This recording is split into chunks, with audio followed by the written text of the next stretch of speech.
Daging tikus dalam menu orang Minahasa sudah menjadi hidangan turun-temurun.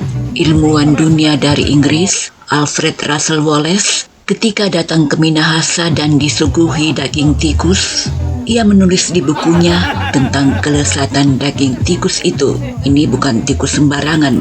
Mari kita lihat keunikan aneka kuliner Minahasa dalam pesta kebun bersama keluarga di Tomohon berikut ini.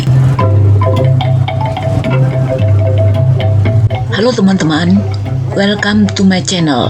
Ini saya berada di kota Manado, Sulawesi Utara di kawasan Boulevard. Kalau kita jalan-jalan di kawasan Boulevard di kota Manado ini, kita akan menjumpai fenomena yang juga terlihat di semua kota di Indonesia, yaitu menjamurnya resto kuliner Jepang dan Korea. Di kota Manado, kuliner Korea dan Jepang terutama banyak di resto di mall besar di kota ini seperti Mantos dan Mega Mall. Isi piring berbasis kearifan lokal khas Minahasa sangat kontras dengan isi piring generasi sekarang di Minahasa. Bukan hanya makanan, gaya minuman anak-anak muda di Manado juga mengikuti tren global. Di pinggir laut di kawasan Boulevard ini banyak orang nongkrong menunggu sunset sambil minum minuman kekinian. Banyak yang nongkrong di Starbucks atau kedai kopi lainnya yang sekarang sedang tren. Sekarang saya akan menikmati kuliner khas Manado, dinikmati di tengah alam. Untuk itu, saya sekarang berada di Tomohon, kota kecil berjarak 25 km dari kota Manado.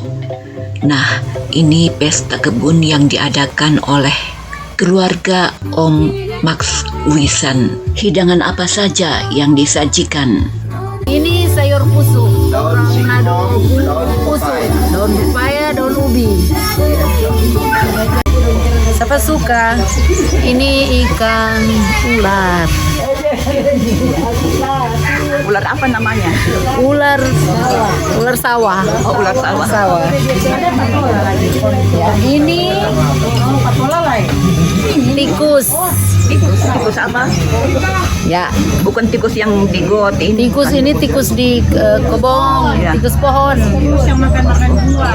Ya, yang makan Iya. Ini ikan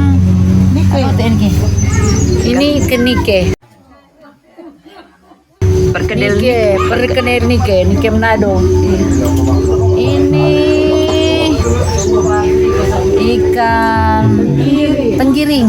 Ikan tenggiri ini. Ini ikan tuna bakar. Ini panada enak. Iya, makanan khas jajanan khas Manado. Kukis Manado. Pisang gorohor bus. Gorohor bus. Dimakan dengan sambal apa? Sambal makan dengan ini. Iya. Sambal. Dabu-dabu. Dabu-dabu terasi, dabu-dabu lemon. Ini dabu-dabu terasi. Oh, ini dabu-dabu terasi. Nah, Iya. ini mie rebus. Iya. Buatan Kebong. Made in kebun. Made in Kebong. Baru saguer. Oh, ada Brenebon. Ini Brenebon. Pakai daging apa? Pakai Tadi ada kaki, dagingnya. kaki bak. Ya, tadi ada. Ronaldo bilang bak. Pakai bak. Baru saguer. Saguer. Ini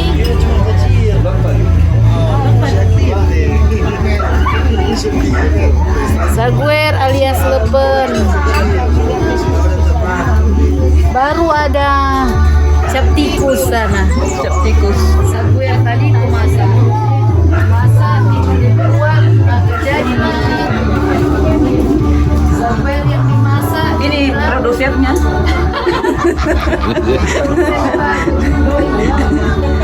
Itu jadinya cap tikus. Oh, iya. Cap tikus pakai bumbu-bumbu. Iya.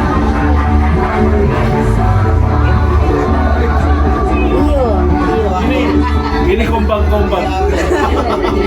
Semangat kembangan. Ini kan?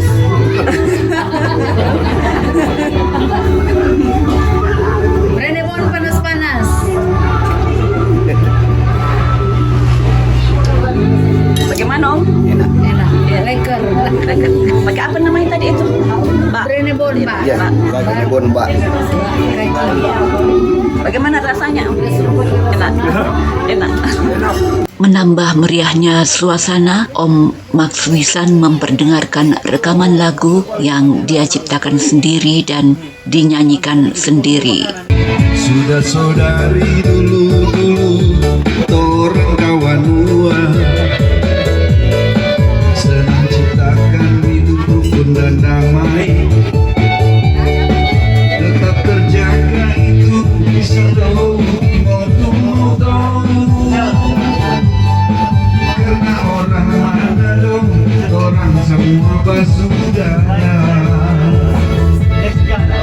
Toleransinya antar umat beragama terjalin indah penuh kebersamaan. Rasa nasionalisme orang junjung tinggi, sudah saudara Pancasila ada. Tradisi pesta kebun ini adalah tradisi sejak berabad lalu yang sampai sekarang masih tetap menjadi kultur masyarakat Minahasa. Budaya ini disebut perjamuan. Perjamuan adalah tradisi orang Minahasa saat menyambut tamu atau untuk merayakan kebersamaan bersama keluarga, teman, dan kenalan. Kalau kita flashback ke abad 19, bayangkan suasana ini ketika orang Minahasa di tengah alam seperti ini menyambut ilmuwan dunia Alfred Russel Wallace, seorang ahli biologi dari Inggris. Saat itu, Wallace sedang bertualang mengumpulkan sampel satwa di Nusantara sambil rajin berkorespondensi dengan sahabat dekatnya di Inggris, penemu teori evolusi terkenal Charles Darwin. Di tengah alam yang hijau, Wallace dijamu oleh masyarakat adat dengan kuliner khas Minahasa, termasuk tikus pohon, kelelawar buah atau paniki. Melalui surat-surat dan buku legendarisnya berjudul The Malay Archipelago, Alfred Russel Wallace menulis bahwa tikus pohon sangat bersih, hanya memakan buah-buah dan tumbuh-tumbuhan. Ia menyukai rasanya dan menyebut daging tikus pohon tersebut sangat putih, empuk, dan memiliki rasa yang lezat mirip dengan daging kelinci.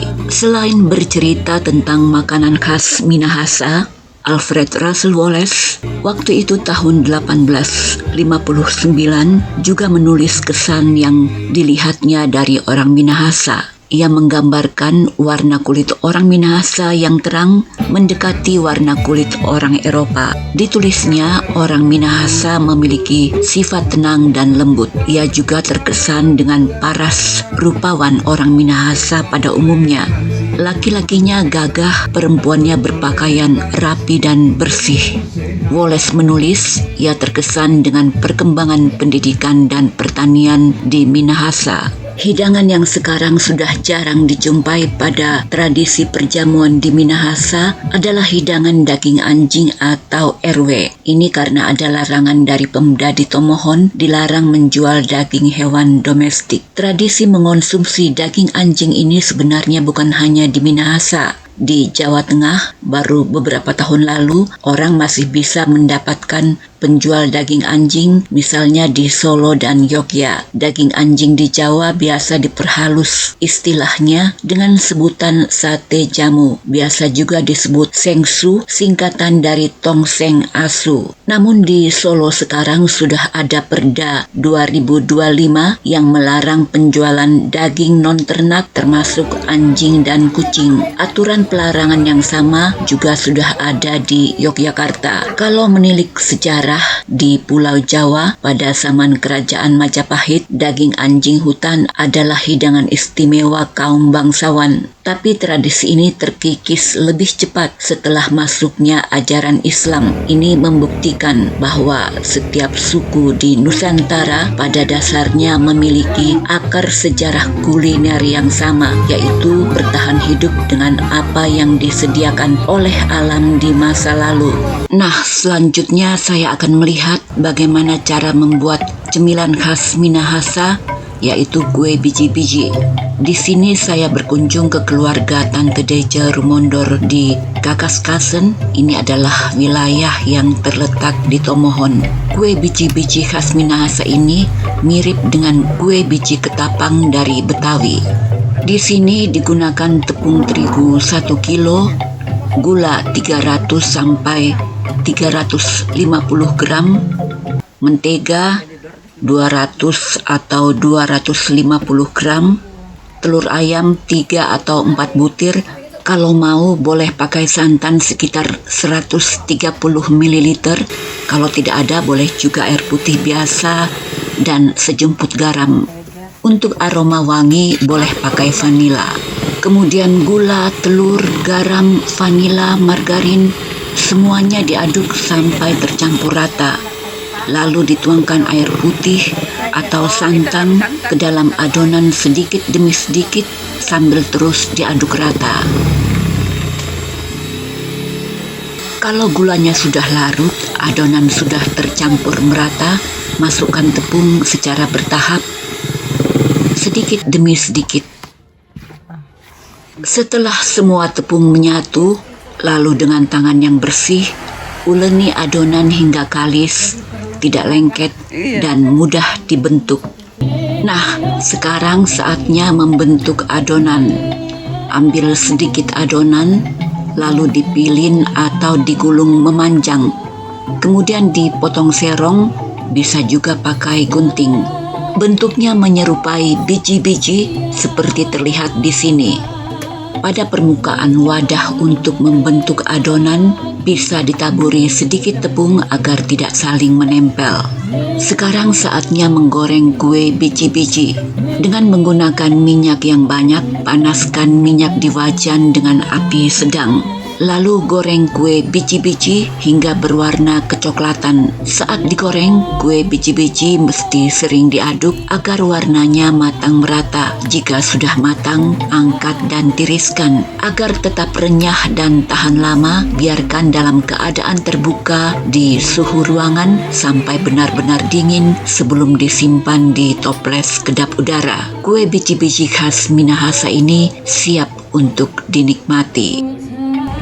Terima kasih sudah nonton video ini. Sampai jumpa di video selanjutnya.